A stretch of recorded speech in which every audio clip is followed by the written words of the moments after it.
எப்படி இப்ராஹிம் அலைஹிஸ்ஸலாம் அவர்கள் தியாகத்தை செய்து உன்னுடைய கட்டளைகளுக்கு கட்டுப்பட்டார்களோ நானும் அதுபோல் கட்டுப்பட தயாராக இருக்கின்றேன் இறைவா என்று இந்த அவையில, இந்த பெருநாள் தினத்திலே, இந்த பாக்கியமிக்க இந்த தினத்திலே நாம் அல்லாஹ்விடத்திலே கையேந்தி நம்முடைய சங்கல்பத்தை வைத்து அதுக்கும் நீதான் உதவ வேண்டும் யா அல்லாஹ்.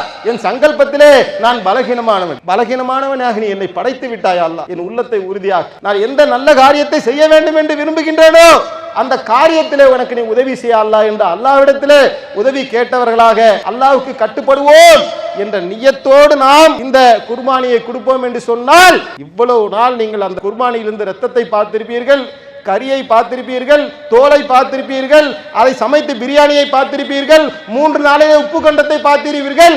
இந்த முடிவிலே இறை அச்சத்தை அல்லாஹ்வுடைய அருளை கொண்டு நிச்சயமாக நாம் பார்ப்போம் என்பதை. அஸ்ஸலாமு அலைக்கும் வரஹ்மத்துல்லாஹி வபரகாத்துஹு. எல்லாம் அல்ல அல்லாஹ்வின் நல்லடியார்களே, இஸ்லாமிய மார்க்கம் நமக்கு தந்திருக்கக்கூடிய 2 பெருநாள் தினங்களிலே ஒன்றாக இருக்கக்கூடிய ஹஜ் பெருநாளுடைய தினத்திலே நாம் எல்லாம் இந்த திடலிலே இங்கு ஒன்று குழுமி இருக்கின்றோம். ஒரு ஊரிலே இருக்கக்கூடிய இடங்களிலேயே அல்லாஹுக்கு மிகவும் விருப்பமான இடம் அல்லாஹுடைய பள்ளி வாயில்கள் ஆகும். ஆனால் அந்த பள்ளிவாசலை கூட விட்டுவிட்டு இன்றைய தினம் இந்த திடலிலே நாம் வந்து இருக்கின்றோம், இங்கே வந்து நாம் நம்முடைய தொழுகையை நிறைவேற்றி இருக்கின்றோம் என்று சொன்னால் அதற்கு முக்கியமான காரணம் என்னவென்று சொன்னால்,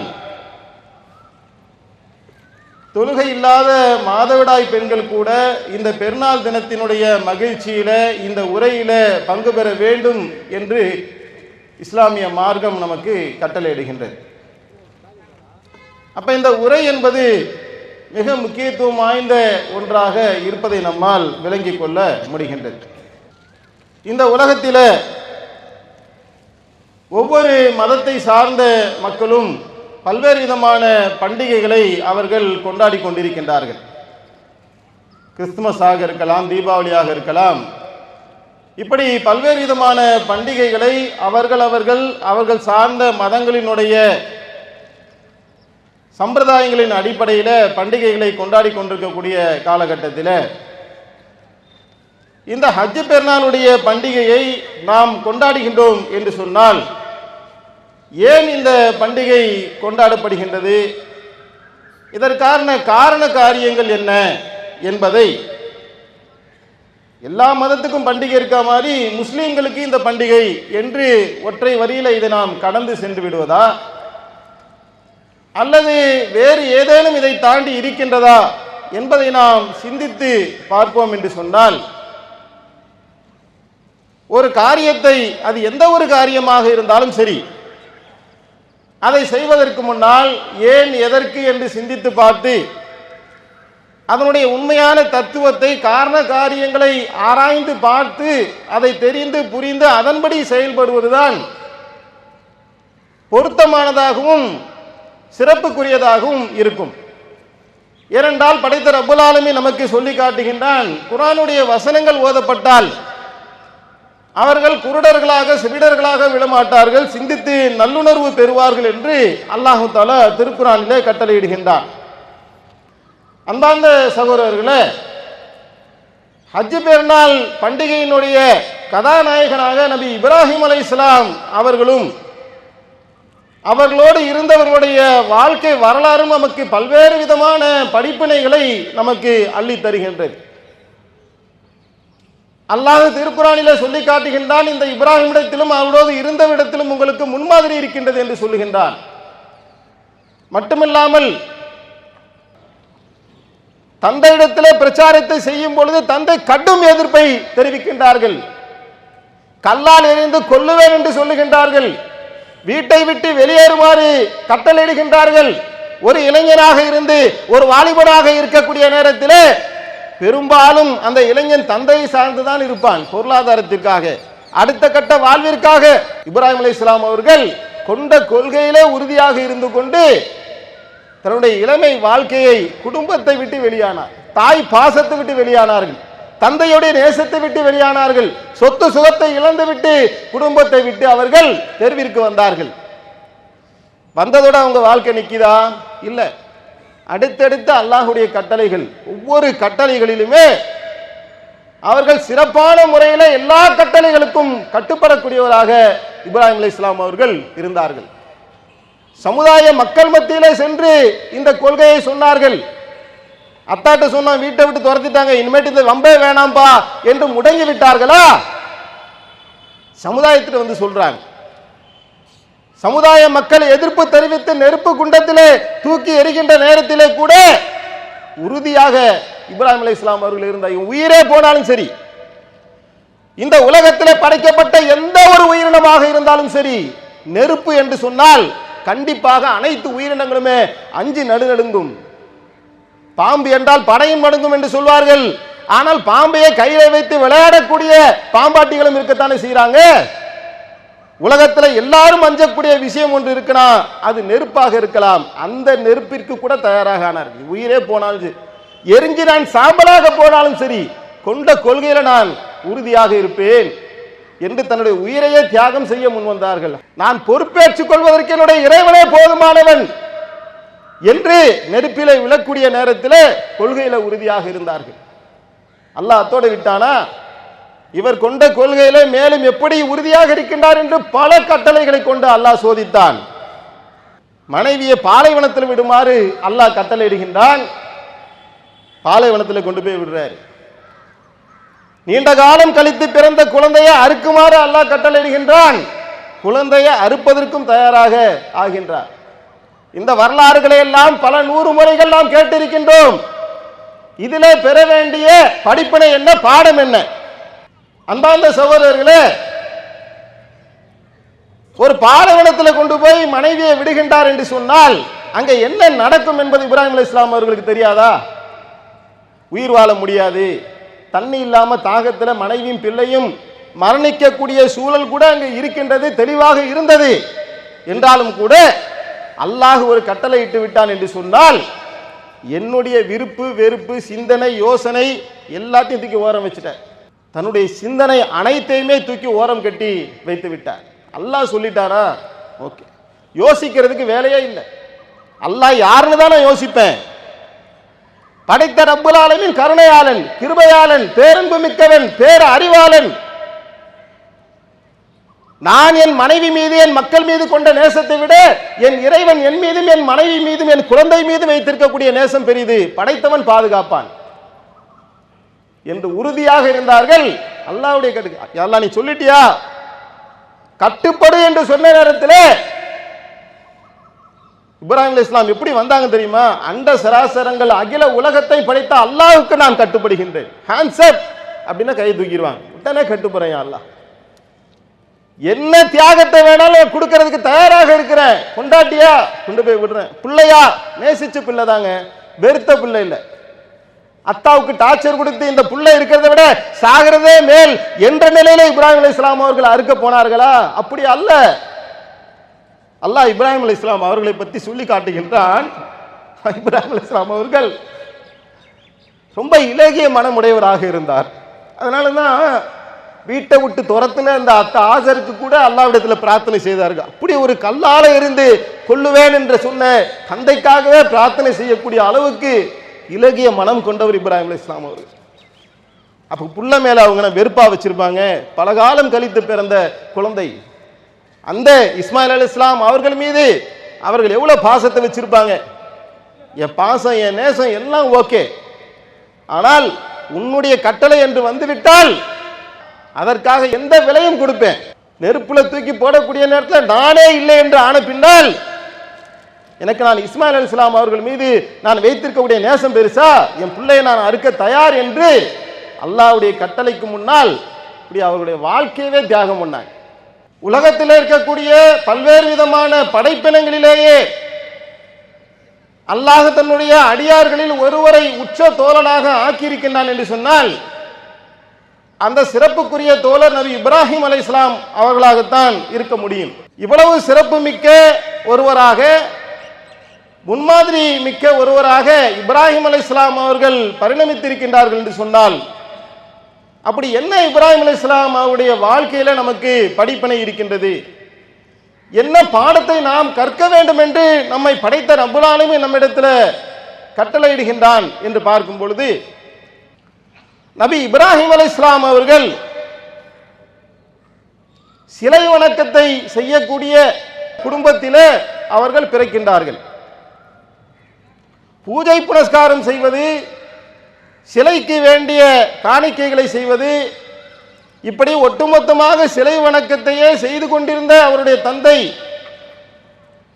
ஆசருடைய வணக்க வழிபாடுகளை குழந்தை பருவத்திலிருந்து பார்த்து வந்த இப்ராஹிம் அலைஹிஸ்ஸலாம் அவர்கள் ஒரு கட்டத்திலே அது குறித்து சிந்திக்க ஆரம்பிக்கின்றார்கள்.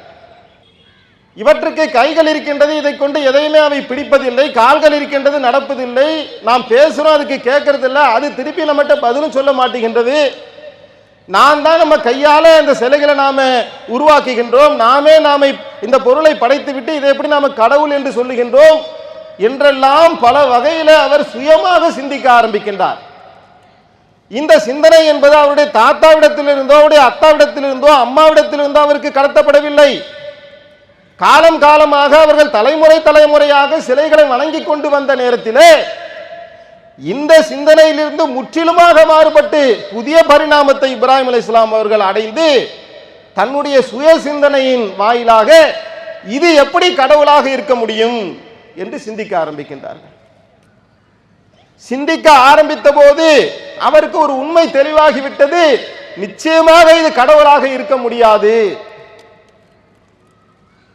வேறு எது கடவுளாக இருக்க முடியும் என்ற ஆய்விற்குள்ளே நபி இப்ராஹிம் அலைஹிஸ்ஸலாம் அவர்கள் செல்ல ஆரம்பித்தார்கள். உண்மையையும் கண்டறிந்தார்கள், அல்லாஹ் அவருக்கு நேர்வழியும் காட்டினான்.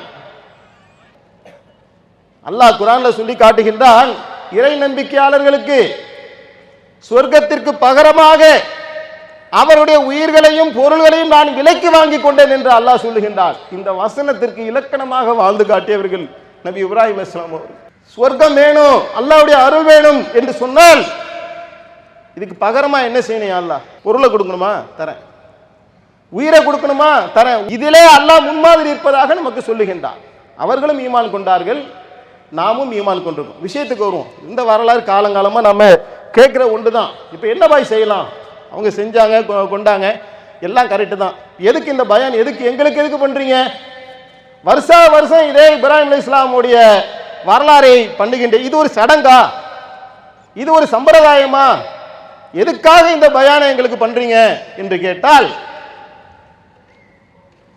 அல்லாஹ்வுடைய அருளை நான் பெற வேண்டும், சுவனத்தை நான் பெற வேண்டும் என்று ஒரு இறை நம்பிக்கையாளன் விரும்புவான் என்று சொன்னால் அவனிடத்திலிருந்து அல்லாஹ் என்ன எதிர்பார்க்கின்றான் என்பதை நாம் விளங்கிக் கொள்வதுதான் இந்த வரலாற்றினுடைய நோக்கம். அதுதான் அல்லாஹ் முன்மாதிரி இருக்குன்னு சொல்றான். அப்ப நம்முடைய வாழ்க்கையில நாம் இப்ப குர்பானி கொடுக்க போறோம். வாய்ப்புள்ளவர்கள் அல்லாஹ்வுடைய அருளை கொண்டு குர்பானி கொடுக்கிறோம். குர்பானி கொடுக்க முடியாதவர்கள் அந்த எண்ணத்திலேயாவது நாம் இருப்போம். எதை குர்பானி கொடுக்க போறோம்? எதற்கு பகரமாக இப்ராஹிம் அலைஹிஸ்ஸலாம் அவர்கள் குர்பானி கொடுத்தார்கள்? நாம் எதற்கு பகரமாக குர்பானி கொடுக்க போறோம்? யோசிச்சு பாருங்க. அல்லாஹ்வுடைய கட்டளை அவர்களுக்கு தெளிவாக வந்துருச்சு, மகனை அறுத்து பலியிட வேண்டும். அப்ப மகனிடத்தில் சென்று கேட்கின்றார். மகனும் கண்ட கனவை மெய்ப்படுத்துங்கள் என்று அத்தாவுக்கு இணங்கி விட்டார்.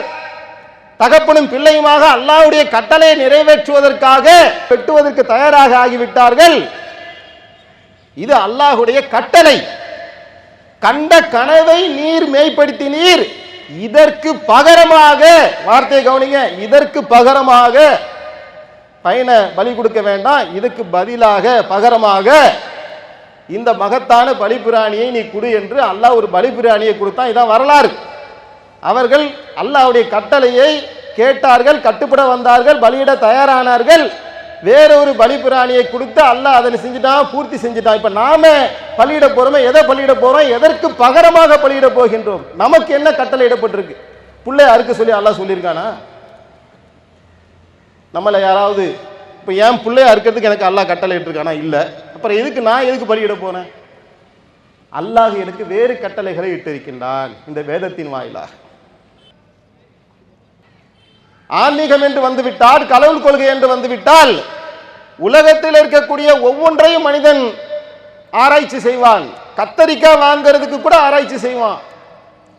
ஒரு சட்டையை போய் ஒரு கடையில் வாங்குறோம் சொன்னா அதை ஆராய்ச்சி பண்ணுவான். ஆனால் ஆன்மீகம் என்று வந்து விட்டால் ஆராய்ச்சியே செய்யக்கூடாது. காலம் காலமாக என்ன செய்து கொண்டு வருகின்றோமோ அதை அச்சரம் பிசகாமல், கேள்வி கேட்காமல், கண்மூடித்தனமாக கேட்டோம் கட்டுப்பட்டோம் என்று கட்டுப்பட்டு போகுவதுதான் ஆன்மீகம், மார்க்கம் என்று உலகமே இன்றளவும் சொல்லிக் கொண்டிருக்கக்கூடிய காலகட்டத்திலே பல்லாயிரம் ஆண்டுகளுக்கு முன்னால் அறிவு புரட்சியை நபி இப்ராஹிம் அலைஹிஸ்ஸலாம் அவர்கள் செய்து காட்டுகின்றார்கள். சிலை வணக்கத்திலிருந்து வெளிப்பட்டு அவர் தன்னுடைய தந்தையிடத்தில் பிரச்சாரத்தை மேற்கொள்கின்றார்கள். தந்தையை நீங்கள் செய்து கொண்டிருக்கக்கூடிய இந்த காரியம் அது தீமையானது என்று தந்தையிடத்தில் அவர்கள் பிரச்சாரம் செய்கின்றார்கள். தந்தை அவரை வீட்டை விட்டு வெளியேற்றுகின்றார். முதலாவதாக விஷயம், இப்ராஹிம் அலைஹிஸ்ஸலாமுடைய வாழ்க்கையில நாம் பெறக்கூடிய படிப்பினை ஆன்மீகமாக இருந்தாலும் சரி, எதுவாக இருந்தாலும் சரி, அதை சிந்தித்து ஆய்வு செய்துதான் ஒரு விஷயத்தை ஏற்க வேண்டும்.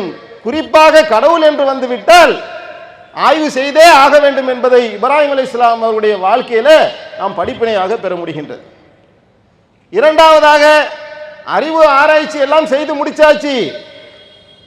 அப்ப அதை சொல்லக்கூடிய நேரத்தில் அவர் பல்வேறு விதமான இழப்புகளை சந்திக்க வேண்டிய சூழல் ஏற்படுகின்றது. அந்த ஒவ்வொரு இழப்புகள் வரக்கூடிய காலகட்டத்திலும் அல்லாஹ்விற்காக, அல்லாஹ்வுடைய திருமுகத்திற்காக தன்னுடைய வாழ்க்கையவே அர்ப்பணிக்கின்றார், தியாகம் செய்கின்றார். சுப்ஹானல்லாஹ். திருக்குர்ஆனின் வாயிலாக ரப்புல் ஆலமீன் எனக்கு ஏராளமான கட்டளைகளை வைத்திருக்கின்றான், கொடுத்திருக்கின்றான், உங்களுக்கு கொடுத்திருக்கின்றான். ஈமான் கொண்ட, இறை நம்பிக்கை கொண்ட ஒவ்வொரு அடியார்களுக்கும் அல்லாஹ்வுடைய கட்டளை வந்துவிட்டது. அந்த கட்டளையை செய்வதற்கு நாம் தயாராக இருக்கின்றோமா? தயார் என்று சொன்னால் அதிலே பல தியாகங்கள் செய்ய வேண்டியிருக்கு. சும்மாலாம் அந்த கட்டளை செஞ்சிட முடியாது. நான் தூக்கத்தை தியாகம் செய்தால்தான் காலையில ஃபஜ்ருக்கு தொழுகைக்கு செல்ல முடியும். தொழுக வேண்டும் என்பது அல்லாஹ்வுடைய கட்டளை. இது எனக்கு புரியுதே. வாரம் பயான்ல சொல்றீங்களே, நல்லா தான் கேட்குதே, காது கேட்குதே, ஆனா தொழ முடியல, தூக்கம் வருது. எப்படி இப்ராஹிம் அலைஹிஸ்ஸலாம் அவர்கள் தன்னுடைய நேசத்தை அறுத்து, உணர்வுகளை அறுத்து, அல்லாஹ்வுடைய கட்டளை என்று வந்துவிட்டால் தன்னுடைய விருப்பு வெறுப்புகளை எல்லாம் ஒதுக்கி ஓரம் கட்டிவிட்டு அல்லாஹ்வுடைய கட்டளைகளுக்கு கட்டுப்பட தயாராக வந்தார்களோ, இறைவா இன்றைய தினத்திலிருந்து பாஸ்ட் போனது போச்சு, இந்த தினத்திலே நான் ஒரு சங்கல்பத்தை எடுக்கின்றேன். நான் காலையில உறங்கிக் கொண்டிருக்கக்கூடிய அந்த நேரம் என்பது ஆஹா ரம்மியமாக, சுகமாக, அப்படியாப்பட்ட ஒரு மனமெல்லாம் ஒன்றி போகக்கூடிய ஒரு நல்ல தூக்கத்திலே நான் இருக்கின்றேன். எனக்கு பிடித்திருக்கின்றது. இறைவா உனக்கு பிடிக்கவில்லையா? உன்னுடைய கட்டளை நான் தூக்கத்திலிருந்து எழுந்திருக்க வேண்டுமா? உன்னுடைய திருப்பொருத்தத்தை நாடியவனாக இந்த படுக்கையை விட்டு நான் விலகுகின்றேன். அதானே நம்ம கிட்ட கட்டளை. இந்த படுக்கையை விட்டு விலகி என்னுடைய கால்கள் உன்னுடைய இறை ஆலயத்தை நோக்கி நடக்க தயார். இனிமேல் என்னுடைய வாழ்க்கையை அப்படி நான் அமைத்துக் கொள்வேன். இறைவா, இதற்கு பகரமாக நான் போய் இந்த ஆட்டை குர்பானி கொடுக்கிறேன், இதற்கு பகரமாக நான் இந்த மாட்டை குர்பானி கொடுக்கின்றேன் என்று போனால் இதுதானே பொருத்தமா இருக்கு. கரெக்டுங்க. அவருக்கு ஒரு கட்டளை வந்தது, அவர் தயாரானார், அதற்கு பகரமாக அவர் ஒரு பலிபிராணியை கொடுத்தார். எனக்கும் ஒரு கட்டளை வந்தது, நானும் தயாராகிவிட்டேன், உறுதி பூண்டு விட்டேன், தியாகம் செய்ய தயாராகிவிட்டேன், நானும் ஒரு பலிபிராணியை தர செல்லுகின்றேன் என்று சொன்னால் இதென்ன கரெக்டா இருக்கு? இந்த முடிவே இல்லைனா அன்பார்ந்த என் அருமை சகோதர சகோதரிகளே, சிந்தித்து பாருங்க. நான் திரட்டிய செல்வம் கொஞ்சமா நெஞ்சமா எவ்வளவு கஷ்டம் தெரியுமா? ஒரு காசை திரட்டுறது, நெத்தி வேர்வையை நிலத்துல சிந்தி, இரத்தத்தை வேர்வையாக உருக்கி, அஞ்சும் பத்துமாக நான் என்னுடைய கஸ்டமரிடத்திலே பேசி வாதம் செய்து கூட்டி பெருக்கி குப்பையை அள்ளி சம்பாதித்த என்னுடைய பொருளாதாரத்தை இறைவா நீ பாட்டு சாதாரணமா சொல்லிட்ட தர்மம் செய்யணும், எனக்கு எப்படி முடியும்? கஷ்டமா இருக்குதே. நீ எதை கேட்டாலும் கொடுப்ப, காசை கேட்கிறிய, எப்படி நான் கொடுக்கிறது? கொடுக்கிறேன் அல்ல, இது எனக்கு விருப்பமானதாக இருக்குது. இந்த பொருளாதாரத்தை வைத்துக்கொண்டு இந்த உலகத்திலே நான் பல சுகங்களை அனுபவிக்கலாம். என்னுடைய சுகம் எனக்கு பெருசில்லை, உன்னுடைய திருப்பொருத்தம் தான் எனக்கு பெரிது, உன்னுடைய கட்டளை தான் எனக்கு பெரிது. என்ன செய்யணும் அல்லாஹ்? காசு வேணுமா, பொருளாதாரம் வேணுமா, கொடுக்கிறேன் அல்லாஹ், தர்மம் செய்கின்றேன். இவ்வளவு நாள் அவர் கஞ்சனாக நான் வாழ்ந்து விட்டேன். இன்றைய தினத்திலே இந்த திடலிலே நான் ஒரு முடிவெடுக்கின்றேன். என் பொருளாதாரத்தை நான் சேர்த்து சேர்த்து வைக்கக்கூடிய கஞ்சனாக நான் இருக்க மாட்டேன். ஈமானும் கஞ்சத்தனமும் ஒன்று சேராது. ஐயோ, என் உள்ளத்திலே கஞ்சத்தனம் வந்து விட்டதா? என்னுடைய கஞ்சத்தனத்தை நான் விட்டொழி அறுத்து எறிகின்றேன். எனக்கு பிடிச்சிருக்கு, உனக்கு பிடிக்கலையா அல்லாஹ்? எனக்கு விருப்பமான இந்த பொருளாதாரத்தை, எனக்கு விருப்பமான இந்த 10,000, என் மனதுக்கு பிடித்த இந்த தங்க செயினை, என் மனதுக்கு பிடித்த இந்த சொத்து சுகத்தை, என் மனதுக்கு பிடித்த இந்த பொருளாதாரத்தை உன்னுடைய பாதையிலே உன்னுடைய அடியார்களுக்காக நான் மாறி வழங்குகின்றேன். அதுல தான் உனக்கு திருப்தி கிடைக்குமா? இதுக்கு பகரமா தான் சொர்க்கத்தை தரப்போறியா? சந்தோஷம் அல்லாஹ், செய்யறேன். சொர்க்கத்தை கூலியா தருவியா? அதான் அல்லாஹ் வேணும். அதுக்குத்தான் நான் கஷ்டப்படுறேன். இந்த வாழ்க்கை எனக்கு நிலையற்றது. ரப்பல் ஆலமீனே, நிலையான அந்த வாழ்க்கையின் அதிபதியே, அந்த வாழ்க்கைக்காக என் பொருளாதாரத்தை நான் தியாகம் செய்கின்றேன். இதற்கு பகரமாக ஆட்டை குர்பானி கொடுக்கின்றேன், இதற்கு அடையாளமாக மாட்டை குர்பானி கொடுக்கின்றேன். கரெக்ட். அவருக்கு வந்த கட்டளை, அந்த கட்டளையை அவர் செய்ய தயாரானார். அதற்கு பகரமாக அல்லாஹ் ஒரு பலிபிராணியை கொடுத்தான். அது இறையச்சம்.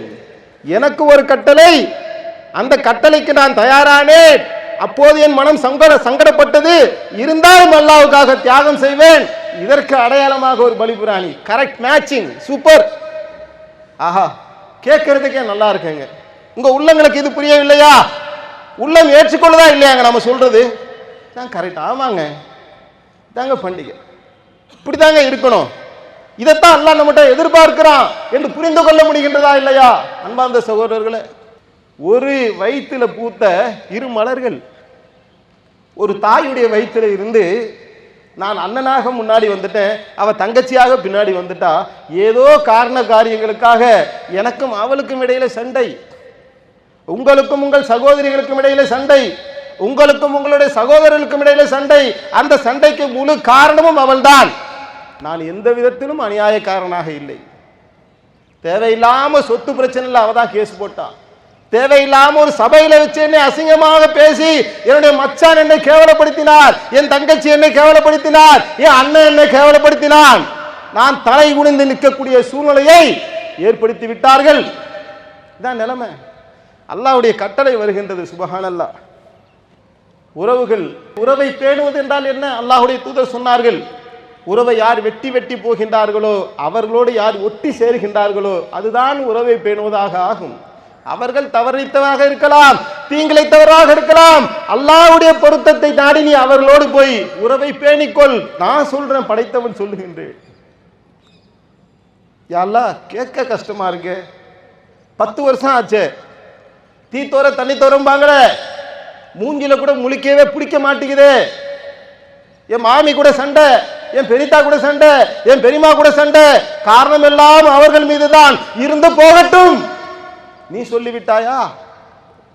என் உணர்வை நான் அறுக்கின்றேன். யா அல்லாஹ், என் உணர்ச்சிகளை நான் அறுக்கின்றேன். ஏன் சொன்னவன் நீ? போறேன். அல்லாஹ், என்ன தருவ? அதான் சொல்லிட்டேனப்பா, உடைய உயிர்களையும் பொருள்களையும் நான் விலைக்கு வாங்கிக்கிட்டேன் சொர்க்கத்துக்கு பகரமாக. இந்த பெருநாள் தினத்திலே உன்னுடைய திருமுகத்திற்காக, உன்னுடைய கட்டளைகளுக்காக இந்த உலகத்திலே எங்களுக்குள்ள ஏற்பட்ட சில மனமாச்சரியங்களுக்காக நான் பேசாமல் இருந்து விட்டேன். அதுக்கு காரணம் 1000 இருக்கலாம். ஒரே காரணம் தான் நான் பேசுவதற்கு, உன்னுடைய கட்டளை. பேச இது நல்லா இருக்குங்க கேட்க. Correct, super. இப்படி இப்படி அல்லாஹ்வுடைய கட்டளைகள் ஒவ்வொருவருக்கும் 1000 கட்டளைகள் இருக்கின்றன. சிலர் சிகரெட் பழக்கத்தில் இருக்கலாம், விரும்பிய விரும்பாமலோ ஏதோ ஒரு வகையில் அந்த தீய பழக்கத்துக்கு ஆளாகிவிட்டான். அவன் முடிவெடுக்கின்றான், இறைவா அது பிடிக்காம என்னால் இருக்கவே முடியாது, கை கால்லாம் ஆடும், எனக்கு செத்தே கூட போறேனே, போயிட்டு போகுது. உன் திருமுகத்துக்காக இந்த பழக்கத்தை விடுகின்றேன். இறை கட்டளைகளுக்காக இப்படி ஒவ்வொருத்தராக ஒவ்வொன்றாக யோசித்து பாருங்களேன். இந்த பயானுக்கு பின்னாடி துவா செய்யறதுக்கு ஒரு 10 நிமிஷம் நேரம் கிடைக்கும்ல, அந்த 10 நிமிடத்துல அல்லாஹ்வுடைய கட்டளைகளில பலது நாம் செய்வோம். இங்க வந்திருக்கவங்களா பெரிய பாவிகளா? அப்படி அல்ல. உதாரணத்துக்கு 100ல நாம 80 கடைபிடிப்போம், 20ல குறைபாடு இருக்கும், 10ல குறைபாடு இருக்கும், 20ல குறைபாடு இருக்கும். அந்த 10 என்ன என்பதை கண்டறிந்து முழுமைப்படுத்துவோம் என்று சொன்னான். அல்லாஹ் நம்மையும் நேசிக்க தயாராக இருக்கின்றான். இரு கரத்தை ஏந்தி அல்லாஹு தஆலா நம்மிடத்திலே அன்பு பொழிவதற்கு தயாராக இருக்கின்றான். பல தியாகங்களை செய்து உனக்காக உன் திருமுகத்திற்காக எப்படி இப்ராஹிம் அலைஹிஸ்ஸலாம் அவர்கள் தியாகத்தை செய்து உன்னுடைய கட்டளைகளுக்கு கட்டுப்பட்டார்களோ நானும் அதுபோல் கட்டுப்பட தயாராக இருக்கின்றேன் இறைவா என்று இந்த அவையிலே, இந்த பெருநாள் தினத்திலே, இந்த பாக்கியமிக்க இந்த தினத்திலே நாம் அல்லாஹ்விடத்திலே கையேந்தி நம்முடைய சங்கல்பத்தை வைத்து அதுக்கும் நீதான் உதவ வேண்டும் யா அல்லாஹ். என் சங்கல்பத்திலே நான் பலகீனமானவனாக நீ என்னை படைத்து விட்டாய் அல்லாஹ். என் உள்ளத்தை உறுதியாக்கு. நான் எந்த நல்ல காரியத்தை செய்ய வேண்டும் என்று விரும்புகின்றேனோ அந்த காரியத்திலே உனக்கு நீ உதவி செய்ய அல்லாஹ் என்று அல்லாஹ்விடத்திலே உதவி கேட்டவர்களாக அல்லாஹ்வுக்கு கட்டுப்படுவோம் என்ற நியத்தோடு நாம் இந்த குர்பானியை கொடுப்போம் என்று சொன்னால், இவ்வளவு நாள் நீங்கள் அந்த குர்பானியிலிருந்து இரத்தத்தை பார்த்திருப்பீர்கள், கரியை பார்த்திருப்பீர்கள், தோலை பார்த்திருப்பீர்கள், அதை சமைத்து பிரியாணியை பார்த்திருப்பீர்கள், 3 நாளைய உப்பு கண்டத்தை பார்த்திருப்பீர்கள். இந்த முடிவிலே இறை அச்சத்தை அல்லாஹ்வுடைய அருளை கொண்டு நிச்சயமாக நாம் பார்ப்போம் என்பதை உறுதியாக கூறி அல்லாஹ்வுக்கு கட்டுப்பட்டு வாழக்கூடிய நன்மக்களாக அல்லாஹ் உங்களை என்னையும் ஆக்கி அருள் புரிவானாக என்று கூறி என்னுடைய உரையை நிறைவு செய்கின்றேன். வாஹிர்துவானா அல்ஹம்துலில்லாஹி ரப்பில் ஆலமீன். இஸ்லாம் மற்றும் சமுதாய செய்திகளை அறிந்து கொள்ள தமிழ்நாடு தௌஹீத் ஜமாஅத் யூடியூப் பக்கத்தை உடனடியாக சப்ஸ்கிரைப் செய்து கொள்ளுங்கள். மேலும் பெல் பட்டனையும் கிளிக் செய்து கொள்ளுங்கள்.